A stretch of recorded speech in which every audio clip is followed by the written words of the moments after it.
We were a small, not so sexy business for 16 years. I mean, there's a lot of, I wasn't paying myself a lot. There's a lot of doubt and, where is this going? And, should I be doing this? Am I ever going to provide for my family like I want to? So yeah, up until then, there was a lot of doubt. And, I liked what I was doing. I was selling environmental products. I felt like I was making a difference.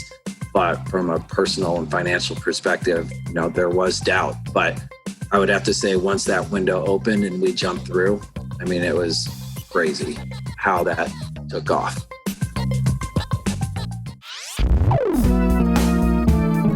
Podcasting from Boulder, Colorado.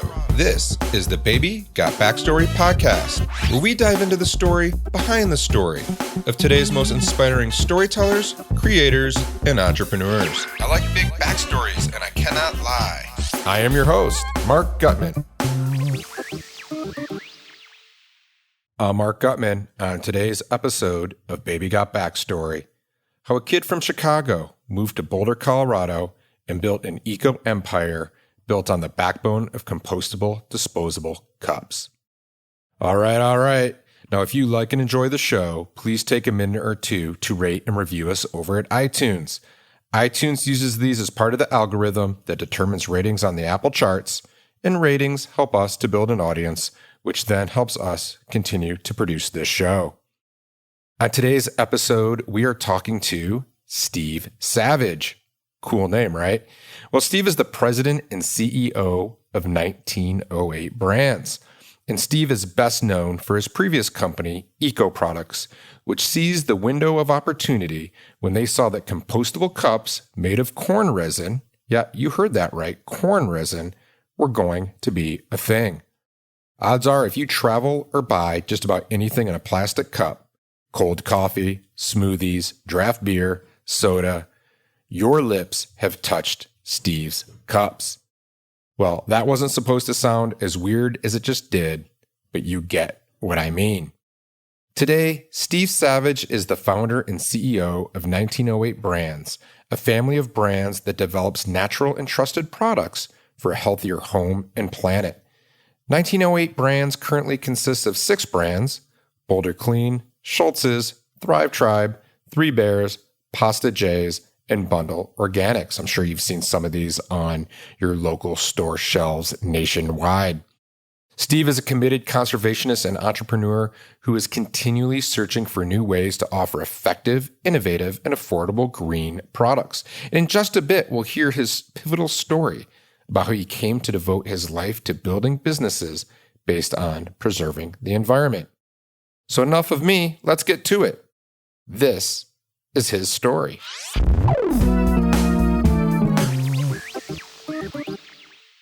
So Steve, thank you for joining us here on the Baby Got Backstory podcast. You are currently the president and CEO of 1908 Brands. What is 1908 Brands? Yeah, that's a great question, Mark. 1908 Brands is a story that comes from my great uncle. And in 1908, he lived in the Bay Area and came across 300 acres of redwood trees that were about to be harvested for replacement of the city of San Francisco that had a fire in 2007. And William Kent, my great uncle, didn't want those redwood trees to be harvested. So he bought that land out from the lumber companies. And to save it, there was a new Antiquities Act by the U.S. government where you could donate land under that Antiquities Act and save it from being harvested. And so he worked with Teddy Roosevelt. There's some great letters on our website between Teddy Roosevelt and William Kent on this donation. And that happened in early 1908. And that 300 acres of redwood trees is now called the John Muir National Woods. And if you read the letters, it's just an amazing story about, Teddy Roosevelt wanting to name them the William Kent National Woods. And William Kent said, no, I have 5 Husky boys, all with the middle name Kent. If they can't keep the name alive, so be it. Please name it after my good friend and environmentalist, John Muir. That's now the John Muir National Woods. Still there today. Beautiful spot. I try to go there at least once a year. And for over 110 years, that's just been a national treasure. And, we felt like that story of environmental gifting, environmental stewardship was, an amazing story to, build a company and, our culture and principles around. Well, that's a pretty famous tract of land. I mean, the John Muir Woods is well known. I had no idea that started the 1908 Brands. And so what does 1908 Brands do as a business today?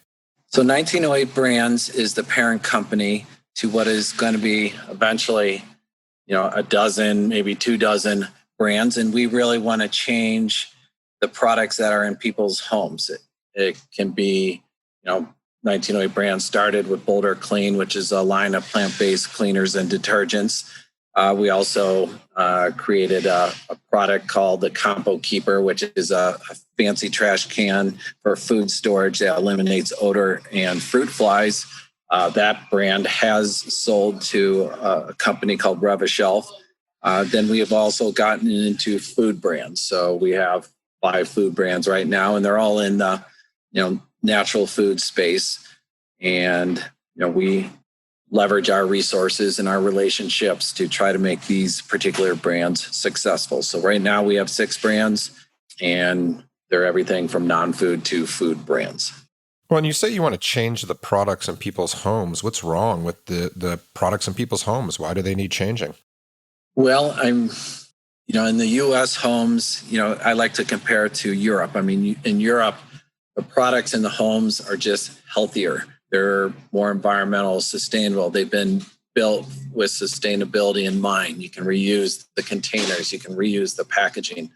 These are a lot of concepts that 1908 Brands wants to bring into the U.S. homes. Right now, U.S. products are kind of throwaway items. The average U.S. consumer goes through, I forget the stat, it's somewhere around 20 tons of trash per year. It's just a ridiculous number. Products that they eat, the indoor air quality in our homes are 3 times more toxic than European homes. So, it's just, there's so many changes. I just want to provide good solutions to make that easier. Yeah, and you started off our conversation talking a bit about your uncle and his act to preserve 300 acres of forest. I know that you grew up in Boulder, Colorado, but what was young Steve like? Let's go back to what were you like when you were 8? Were you an environmentalist and into the protecting the environment at that time? Right. So a little bit. And I mostly grew up in Boulder. I actually lived in Chicago till I was 12. My 2 older sisters went out to the University of Colorado. And as my dad would visit them in Boulder, Colorado, he fell in love with Boulder. So when I was 12, we moved to Boulder. Well, wait a second. What was that like? Like, Dad just comes home and he's like, we're moving? I mean, what did you think at the time? Yeah, I remember being excited about it. Colorado, when you're from Chicago and you're 12 years old, the stereotype of Colorado is pretty exciting. So I was excited about it. When I first got here, it was kind of tough. I missed my friends, but rapidly got into, I was already playing competitive tennis. My dad would flood our backyard in Chicago. So I grew up playing hockey. So I got into sports pretty quick. And I look back and, so excited he made that move. Love Boulder, and know a lot of people from Chicago that have moved to Boulder and Colorado. So it was a big move, especially for me and my sisters. Our family uprooted their home and, all their friends back in Chicago and, followed them to Boulder. So especially my sister, Lisa, she was a freshman when we moved. She's like, hey, why are you following me? But anyways, it was a big move for the family. But my dad, even in Chicago, he was a recycler. Well, and then what did that look like then? Because no one was a recycler then, So in Chicago, a recycler. Tell me a little bit about him. Where does his? It does sound, and I don't want to put words in your mouth, that there's a legacy of environmentalism in your family. But so how does he become a recycler at that time? And certainly in Chicago, it isn't easy, I have to imagine. Yeah, it was rare. I mean, I didn't really know that as a kid, but looking back at it and knowing now, I mean, it was a rare thing. But we used to go to a place. We lived in Hinsdale, Illinois, which is a suburb of Chicago, and there was a recycling center, and that is how I was brought up, is recycling. I mean, for me to put a can in a trash can is like the strangest thing in the world. It just doesn't go there. And I've been brought up my entire life thinking that way. And when I really became an environmentalist is a story when I was 14. So we had moved to Boulder, and he immediately got into climbing 14ers. So my dad and I and others and some of his friends from Chicago would come out, and we would knock off 14ers. And really quickly, you wanted to describe what a 14er is for those people that may be listening that don't know. Okay. So a 14er, there's 53 14ers in the United States. I think of the 53, 43 or 45 are in Colorado. The rest are in California, Oregon, and Washington. So most of the 14ers, we were knocking out in Colorado. He also went out, and I didn't go. It was right when I was 12, and I wasn't old enough to go, and did Mount Rainier. I think that's technically in Washington. And, he got me into climbing 14ers. There was one particular 14er when I was 14. Actually, it was a trip. We went to Durango, Colorado, and we took what's called the Silverton Railroad that goes from Durango to Silverton. It's one of the, I think still is one of the original coal-burning trains. And halfway between Durango and Silverton, a group of 8 of us got off. It stopped in the middle of nowhere, and we hiked 8 miles up to what's called the, ironically, Chicago Basin, where the Twin Lakes are. And around Twin Lakes are 4 14ers, Windham, Sunlight, Euless, and North Euless. And so we were knocking those off. It's one of the most beautiful spots I've ever been in my life. And, kind of going back, I'm telling you this story that pretty much changed my life. And I tell this story when I have won an environmental award and so forth, because it really did change my life and how I see the outside world. But here we are at the Twin Lakes. We knock out Sunlight. We knock out Windham. And our last day, we're climbing Euless. And we get to the top of Euless. And between Euless and North Euless there's a ridge. And it's called Sidewalk in the Sky. And going from Euless to North Euless across this sidewalk in the sky, I remember it's probably 5 feet wide, like a sidewalk. And if you walk down a sidewalk, obviously you aren't scared to death, but on Sidewalk in the Sky, it drops about 2,000 feet on both sides. There's a cross breeze, so you're kind of down on all fours. And it's not really technical, but I mean, you got to maneuver up and down a few rocks.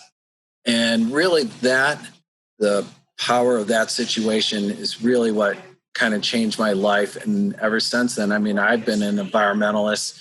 My dad and I, we started my first company, Eco Products, right when I was out of college. So, I mean, really from that time, I appreciated the outdoors. Right now, I've climbed about 38 of the 14ers, continued climbing 14ers, continued to get out into nature in any way I could. I've joined a number of nature nonprofits protecting our natural resources. So that's kind of the story, my childhood, and basically how I became an environmentalist.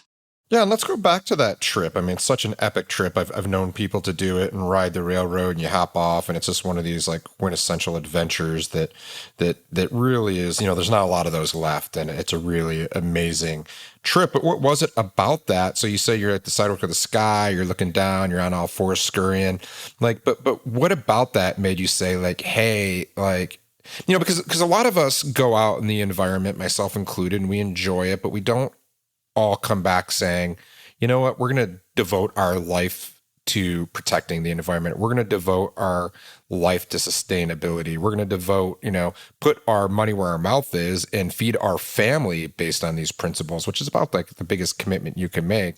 So granted, at that time, you may may not have known that was your path. But what really was it about that experience that made you say, hey, like this is worth protecting? Yeah, it's really the days that led to being on the sidewalk in the sky. It was in June. The wildflowers were just unbelievable. There were some old mining caves that we could explore. It really was, the whole trip was probably 7 days. It was really probably my first trip where, a lot of these 14ers are day trips, right? Or 1 or 2 days. It was probably the first trip that I spent a full week up there at 12,000 feet, which was our base camp to hit those 14ers. I mean, it really was getting away. Obviously we didn't have cell phones then, but it was really getting away from the city and everything that you knew is probably what changed my life, why that particular trip did it. But it was just the beauty of the place. The Chicago Basin is just a gorgeous area surrounded by these 14ers with the wildflowers. And yeah, I mean, I think all of that is, the sunsets, eating, your freeze-dried food. It was just an amazing week. Yeah, and so you're 14. I think you said at the time, is that right? Or you're 12 or 14 during that trip? Moved to Colorado when I was 12. I was 14 on that trip. Cool. Yeah. So you're growing up in Boulder, Colorado, which has, undergone massive change in the last 20, 30 years. I think, most people, at least when I was growing up, my whole reference of Boulder, Colorado was from Mork and Mindy, sleepy college town. I mean, what was Boulder like at that time when you were going to high school and spending your formative teen years? Yeah, I mean, it was much smaller, but it was always an outdoor athletic town. I mean, you had, the Coors Classic bicycle race, which was one of the biggest bicycle races. I mean, it was, that was already happening. The Boulder was already happening. So, I mean, it was even back then known as kind of a mecca sports town. Even the 7-Eleven team, which included Eric Hayden, stayed right down the street from us, and my sisters got them to join them in our hot tub, which was kind of entertaining. But yeah, I mean, Boulder, it's always been an outdoor town, still is, always brings the best athletes. So, I mean, a lot has changed, but a lot has stayed the same as well. Yeah, and I imagine your dad at the very least had to be like, wow, like finally some people that like want to recycle and believe in some of the same things I do. But I know that you weren't out there being a crusader at 14, like you were a teenager, and you're growing up and you're doing your thing and you go off to college. You grow up in a college town, but where did you go to college? Did you stay in town and go to Boulder? Actually, I went to the University of Kansas. I originally went there to play tennis. I did in Chicago. I played pretty competitive tennis. I actually played Andre Agassi in the Chicago Open when I was 11. How'd that go? He kicked my butt, but it was fun. I mean, he wasn't Andre Agassi at the time. He was just another player. He wasn't 11 with a full bleached mullet and tight shorts. Right. And I don't even really remember that closely, his haircut and so forth. I just know he was one of the best players in the country. But I do, that's always been something I've remembered was playing him. But I went to the University of Kansas to play tennis. I played for 4 months. I was not getting a scholarship and I was kind of tired of tennis. And I ended up loving the University of Kansas. Great kids, great Midwest kids. Went into the business school, got an economics degree. Was in and out in 4 years. I ended up actually, hockey's my other love. Ended up playing club hockey there as well. Yeah. And so what was your plan? So you go to Kansas, you think tennis might be a path for you. And then you realize, I think a lot of people have that. Certainly I did, where you're like, okay, this is cool, but I want to go on to different things. I mean, you got a degree in business and economics. I mean, what'd you think you were going to do with it at the time? I went on semester at sea, my second semester junior year, and I fell in love with some Russian culture. I met some kids from Russia in 1989, so I graduated college in 1990. The Soviet Union was falling apart. I actually thought I was going to kind of study Russian, go into international finance, get a corporate job speaking Russian and getting as U.S. businesses, I thought at the time would be moving into Russia. So I took Russian my senior year. I still have these Russian friends. I actually meet up with them when we're in Europe the last couple of years.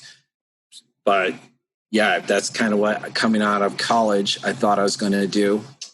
Got into Thunderbird, which is in Phoenix, which is kind of an international finance school. But it was really the June after college that my dad pitched this idea and of a business. And take me there. So like, do you remember that day? Yeah. So he was following his environmental commitment. He was actually chairman of the board of EcoCycle, which is our local recycling facility. And he had this business concept of starting a business, because if you think of the recycle arrow, there's 3 loops, right? There's 3 arrows and they all kind of bend and they make a loop. And the first one is collection, which, as we've talked about, my family has always been doing forever. The second loop is manufacturing, but nobody was really doing the third loop, which is taking the remanufactured products and getting them back into the market. So my dad and I started this company called Eco Products in 1990. And basically the company mission was, to buy everything from recycled copy paper and at the time fax paper and legal pads and even, toilet paper made from recycled materials and paper towels and trash bags and so forth. And so we started distributing all these recycled materials and starting a business that, again, called Eco Products. And, I'd go to fraternities or sororities or preschools or small businesses or the University of Colorado and say, hey, I got some recycled goods. Do you want to buy them? And was that exciting at the time? Because it's when you were coming out of college and you think you're going to conquer the world, and I'd still love to hear, does your dad sit you down? Is it like this TV moment where you're fishing and he's like, hey son, I've got this idea. Like how does that all go down? We were on the back porch of our house. We were in a HOA called Devil's Thumb. So we backed up to the mountains, to the trails. And it was on our back porch. I remember it vividly. My cousin, David McIntyre, was in the conversation as well. He was getting his MBA at CU. So it was really my dad and I and David McIntyre that started Eco Products. And were you stoked, or were you just kind of like, yeah, and my dad's got an idea, and I don't really have a plan. Maybe I'll sling some recycled trash can liners. Yeah, I decided to put Thunderbird, the international finance degree, on hold. I was actually went back to Russia that fall to travel with some of my friends and practice my Russian. I was still at the time probably thinking I was going to, still be in international finance with a specialty in Russian, but I agreed, yeah, I'll start this concept with you. Yeah, at the time I wasn't thinking it would be that big of a company, but it was something to do. It didn't pay me, but it was something to do. And so we started it. And, we had success. Like right away? Right away were people buying? I have to imagine it was a hard, we all know startups are tough, right? And I have to imagine it was a bit of a evangelical kind of pushing the boulder uphill situation, I remember my first 10 case order. I would get a fraternity or get a sorority or a church or a preschool. Eventually, they would call and we'd place orders. At first, we'd chicken scratch them on, carbonless paper, and, computers were just kind of getting started then. But it kept me busy, and it was a job. And, out of college, you're happy to have a job. Honestly, for that summer, it was probably just buying time until I went back to Russia for 2 months.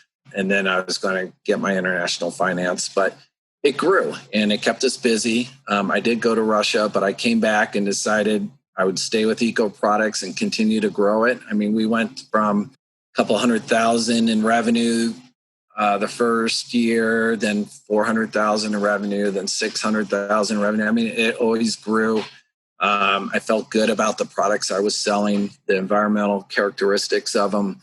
And, the company ended up, after a few years, a couple million in revenue. We had about 5 trucks that would drive around town. We had drivers, and I was a boss. And it just grew slowly.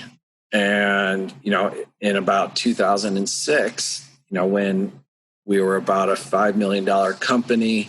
Yeah, let me stop you there. And so, as I understand it, so it was a long time, right? So Yeah. if I'm doing the math, we don't have to get into specifics and how long, but the company was a nice little business, but and please, if I'm speaking out of turn, but it was nothing super sexy. It was like a nice little business. It was doing its thing, not super exciting. But then in 2006, and I think this is where you're going, you see an opportunity, and what is that opportunity? Right. So by that point, we were doing all kinds of environmental products. We had environmental building materials and environmental office supplies and environmental janitorial supplies. We had cleaners made from non-toxic chemicals, trash bags made from recycled or were biodegradable. But in around 2005, 2006, there was a new resin that was manufactured by NatureWorks, who is owned by Cargill. And it was a resin that you could make just compostable food service items. And it was called PLA, otherwise known for polylactic acid. And we were having... And how was polylactic acid created? Yeah. We were having abnormal success in that part of our business. And the product was cool as far as, you can make a plastic cup that you now see around the country, and you could brand it. It was made from PLA, which was a derivative of corn. So it was from natural resources and also was compostable. So it would return to the earth. And it took off. We spent from 2006 to 2008 working with various U.S. manufacturers. Would you private label this for us? Because we weren't the first ones to do it. So Fabri-Kal was already making a corn cup. International Paper was already making a PLA-lined hot cup. Pactiv was making a sugarcane plates and so forth. So we first went to these North American manufacturers and said, hey, can you private label for us? And one by one, they said no. And why did they say no? Well, they had their own brand. So Fabri-Kal had their own brand. The name's escaping me. International Paper had their own brand called Ecotainer. Pactiv had their own brand called Earth Choice. And they didn't want to have some private label person competing against them in the market. This episode brought to you by Wild Story. Wait, isn't that your company? It is. And without the generous support of Wild Story, this show would not be possible. A brand isn't a logo or a tagline or even your product.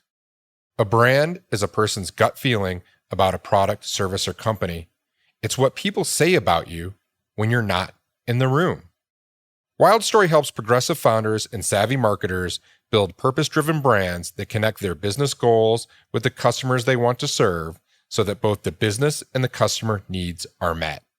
This results in crazy, happy, loyal customers that purchase again and again, and this is great for business. If that sounds like something you and your team might want to learn more about, reach out at www.wildstory.com, and we'd be happy to tell you more. Now back to our show.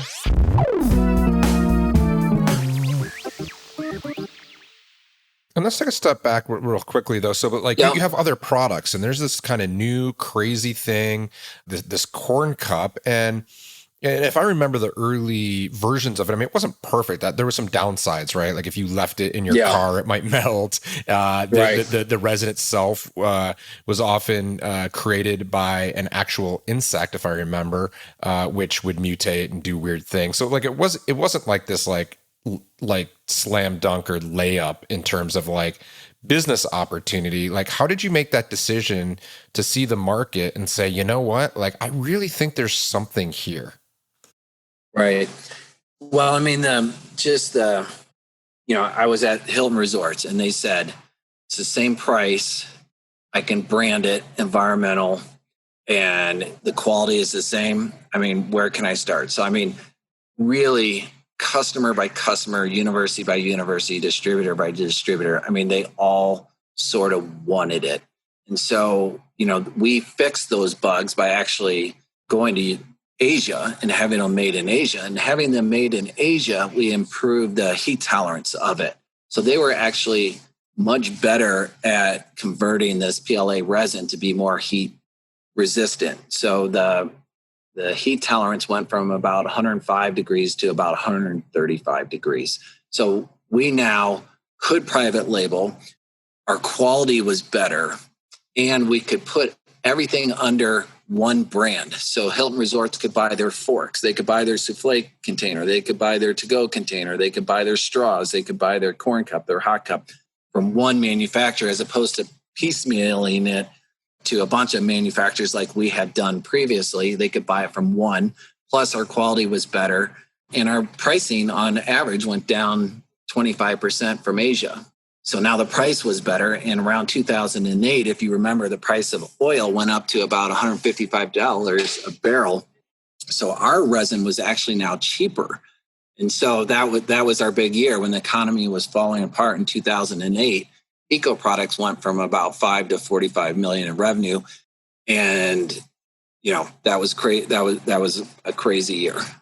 Yeah. And was it that simple? I mean, you saw this opportunity to private label, and then did you just do it? Did you have to raise money? Like, how did you actually make this bet and make it work? Because, at least in my thought, like, it wasn't that simple. Yeah. I mean, it was, from a cash perspective, it was very difficult. I did raise money through a private placement memorandum through friends and family in 2007 and 2008.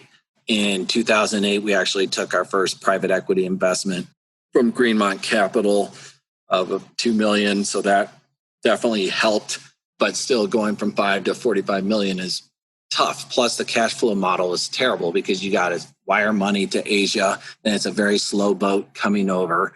And then the product, it didn't sit in our warehouse very long because actually in 2008, we were on allocation of 7 of our top 10 items. So, I mean, they went out the minute they came in, but then it was another 30 days to get paid. So, I mean, my cash flow model was, about 80 days from when I first wired to Asia to when I got paid by the U.S. distributors. And that was our strategy. We went to U.S. Foods, Cisco Food Service. So we didn't go the direction of a few other, there were a few other companies that were sort of doing this as well.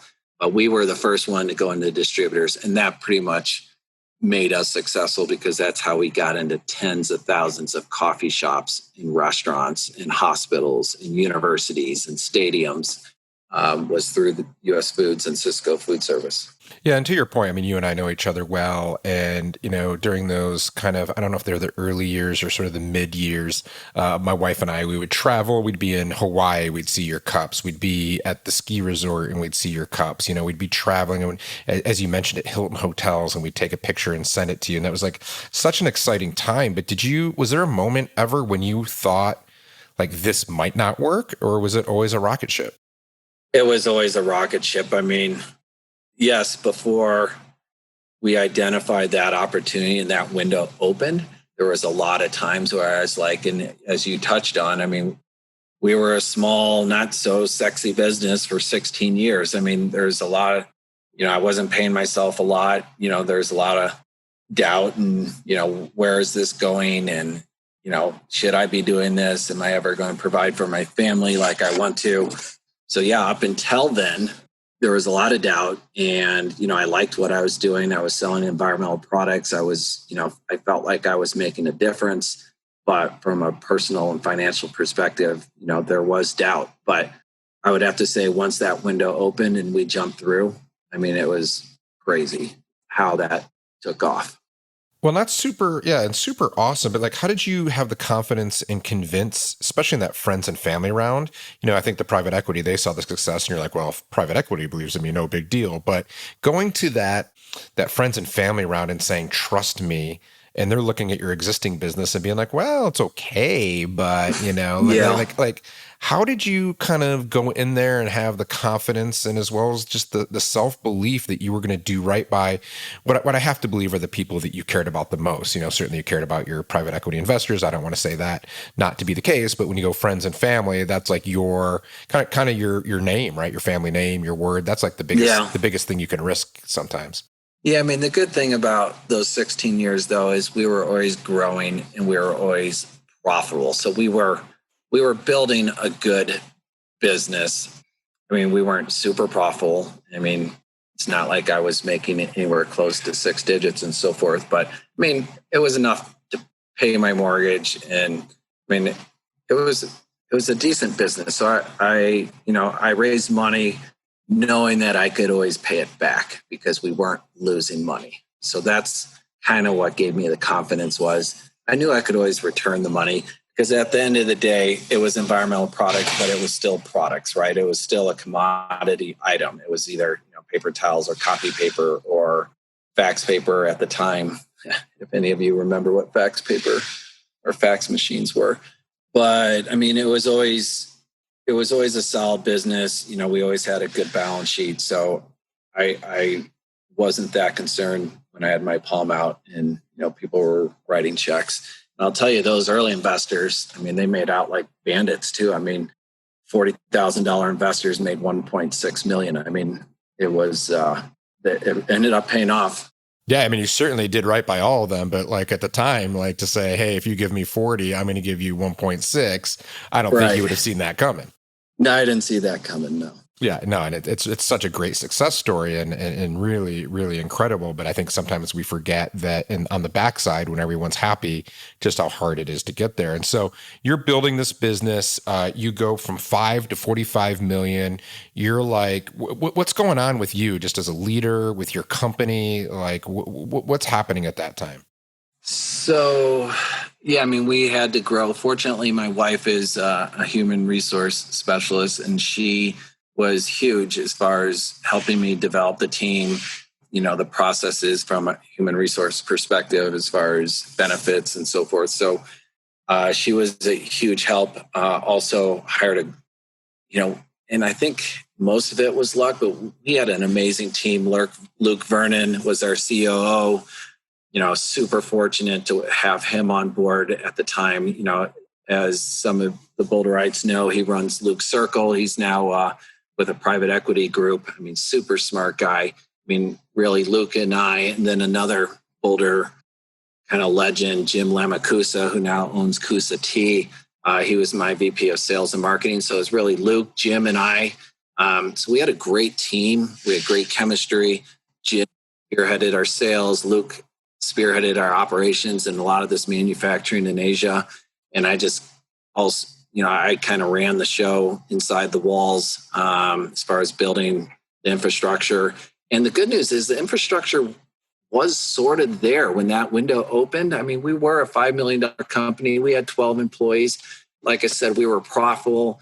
I mean, we did have the infrastructure, which helped.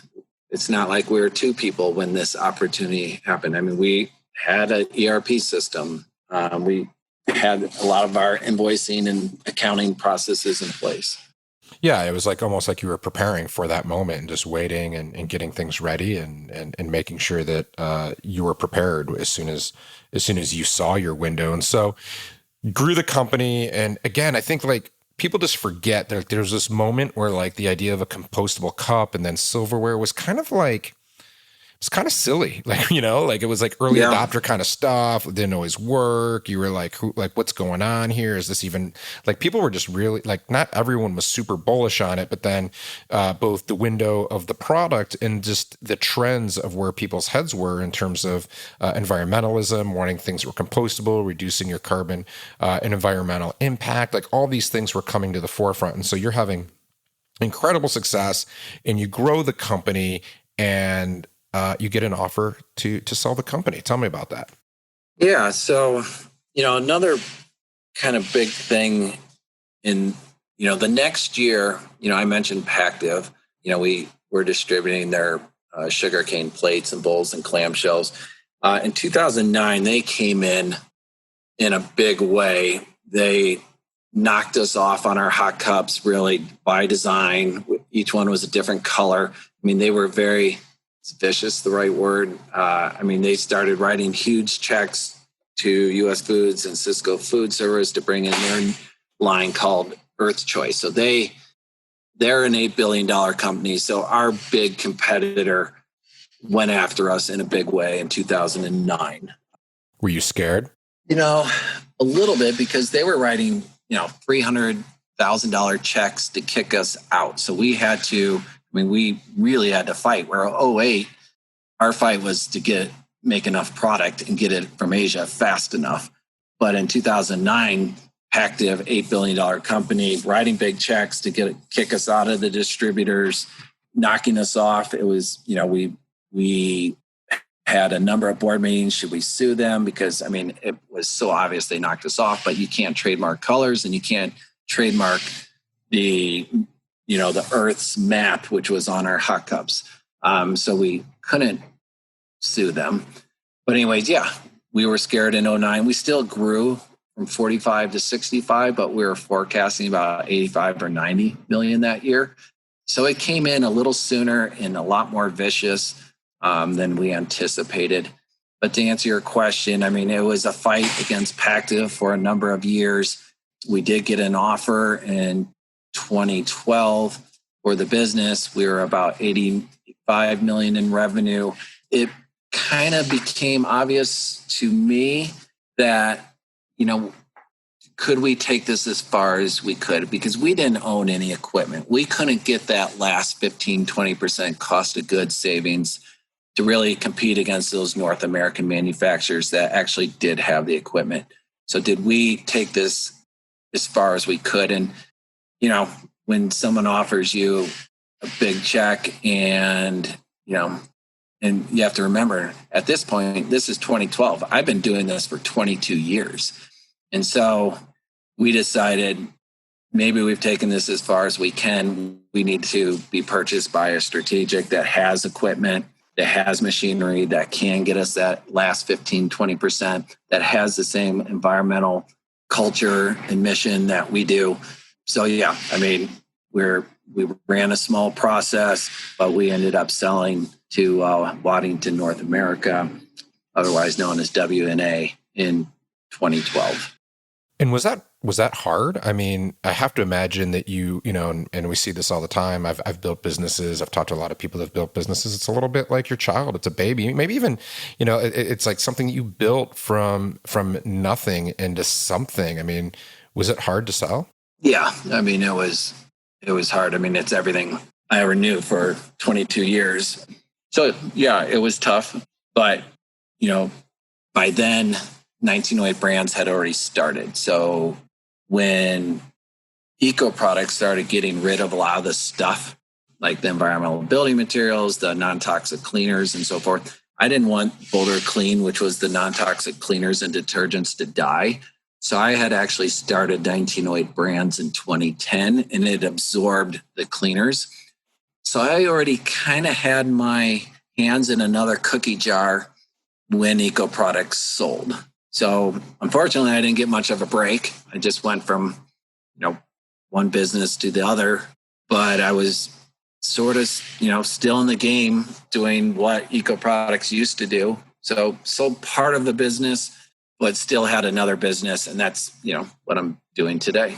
Yeah, and why is that? I think we all have this dream of being on that proverbial rocket ship, of finding our window, finding our corn cup, right? Like whatever that might be, having a great exit. And then why go back into kind of startup land again, or at least much smaller and less momentum than what you were experiencing? Why do that? And why not just go hang out on the beach and kiteboard and, play a lot of tennis and hockey?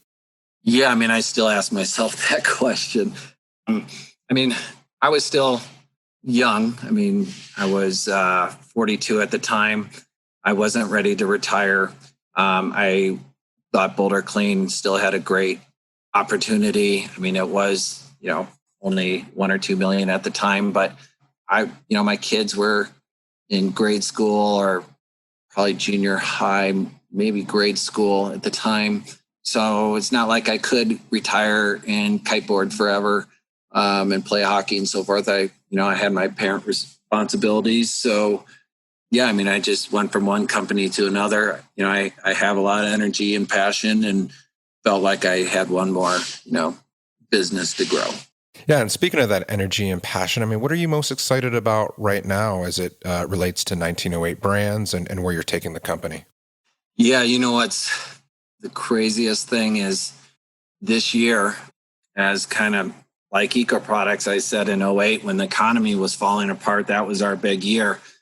Ironically, the years at 1908 Brands, it's been tough. This is a tough category. It's which is the natural foods channel, natural products, dealing with grocery stores and distributors. It is a very tough industry. There's a lot of marketing money that retailers and distributors expect. When you're a smaller company, you can't leverage high volume cost of goods. And so it's been tough, but this is our window actually during this pandemic. We have a plant-based EPA registered against the SARS-CoV-2 strand that causes COVID-19. We actually were in development of this right before the pandemic hit. And this is our 5 to 45 million year, right? As the world is falling apart. So this is kind of like Eco Products 2.0. And it's really being driven by this plant-based EPA registered disinfectant. And, since the pandemic started, it's gone nationwide with Whole Foods, Aldi's, Sam's Club, regionally with Costco, nationwide with Kroger. So, I've been working 10-hour days since the pandemic started, just trying to get more chemical, more bottles, more triggers. You've probably heard, spray triggers. You can't even find them. You couldn't for a while, but we've gotten lucky. Fortunately, our bottle's a little shorter and fatter than most. So the dip tube length of 8.5 inches is a lot easier to come by. So I've been able to get spray triggers. We've invested in more molds to make more bottles. But it's funny. After slugging it out at 1908 Brands for 10 years, our window opened, and it kind of opened with this EPA registered disinfectant. Yeah, and what's hard about putting a plant-based disinfectant out on the market? I imagine it can't be easy. It's probably the easy path is to do something that's chemical-based. Yeah, chemicals are a lot easier to make synthetically. But, this thymol-based disinfectant, it definitely works, and there is supply of it. So the chemical actually hasn't been the hard part. In this thymol-based technology, it's been around for a few years. 7th generation and Cleanwell also have a disinfectant with this technology that's EPA registered. So the formula has been around a little bit. It's really been the components, the packaging, and because then this entire category, the cleaning and detergent category, has been extremely stressed since this started. I bet. Well, Steve, thank you so much for coming on the show. As we wind to a close, I have a final question for you. If your great uncle, William Kent, and your father, who, I know is no longer with us, if they were able to see you today, what do you think they'd say? Oh, I hope that they would say they were proud of me. I think they would say that, just trying to kind of follow in their footsteps. They were huge role models, something that, I look up to, and, I'm just trying to follow in their footsteps, and I hope that they would be proud. And so, yeah.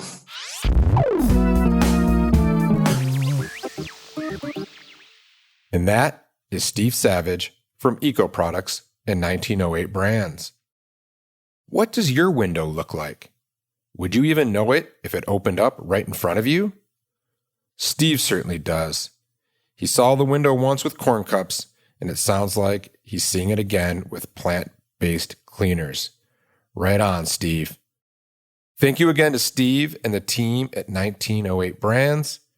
Keep saving the world, one eco product at a time. Well, that's the show. Until next time.